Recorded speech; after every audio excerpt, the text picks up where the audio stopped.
Anda kembali bersama kami dalam Lunch Talk.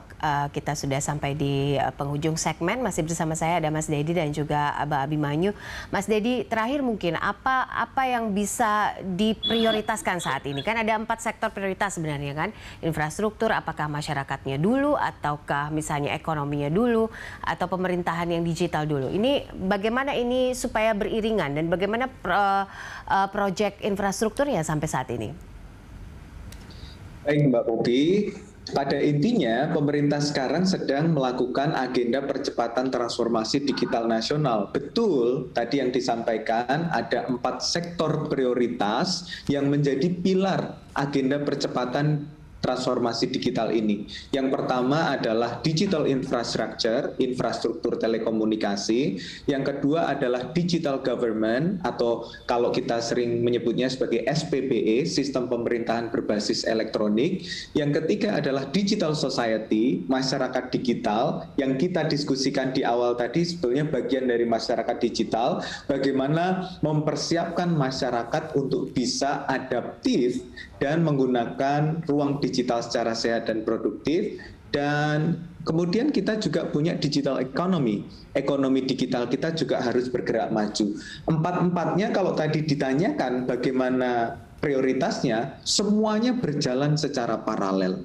Karena masing-masing terkait satu dengan yang lain. Misalnya rumus yang tadi saya sampaikan, pembangunan infrastruktur harus dibarengi dengan kesiapan sumber daya manusia, itu pun sudah mengisyaratkan bahwa yang namanya digital infrastructure harus berdampingan dengan digital society.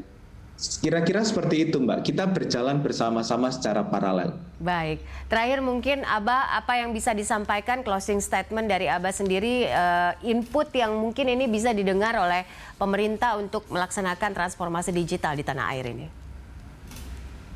Indonesia, masyarakat kita yang muda maupun yang tua selalu harus perlu dijanjikan apa yang terjadi dan bisa apa yang didapatkan di masa depan.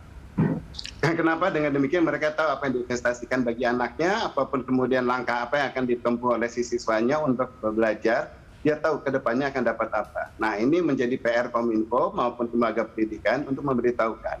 Apabila mereka mengikuti program-program ini, what he gonna be in that future, on that level. Ya paling tidak tingkat ekonomi akan seperti apa, kemudian perbaikannya apa yang dia akan bisa capai, dan kemudian suasana digital nanti di saat ke depan seperti apa. Dengan demikian mereka tahu, mereka harus siap, karena kalau tidak mereka akan tertinggal.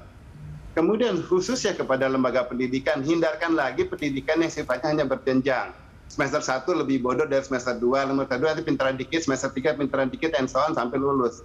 Kalau dengan yang namanya literasi digital, di mana sebetulnya teknologi komputer itu selalu kita bisa melonjak 2 tahun aja sudah lebih baik, bisa jadi harusnya yang nanti lulusan tahun 2024 itu pada saat dia lulus dia jauh lebih pintar daripada yang tahun 2022. Ya karena sekalipun mereka berjenjang 2 tahun di sini, tetapi karena ilmu sudah berkembang, yang dia pelajari akan lebih baik, dan kemudian dia kenapa tidak kalau dia harus lulus dengan lebih baik, lebih pintar. Itu menjadi PR lembaga pendidikannya dan bagi para dosen-dosennya. Oke, baik. Aba Abimanyu, terima kasih untuk inputnya dan juga bincang-bincangnya bersama kami. Begitu juga dengan Mas Dedi. Terima kasih untuk waktunya. Kami dukung terus bagaimana usaha Kominfo untuk terus melakukan transformasi digital di tanah air ini. Selamat siang, salam sehat selalu untuk kedua narasumber saya, Aba Abimanyu dan juga Mas Dedi. Assalamualaikum warahmatullahi wabarakatuh.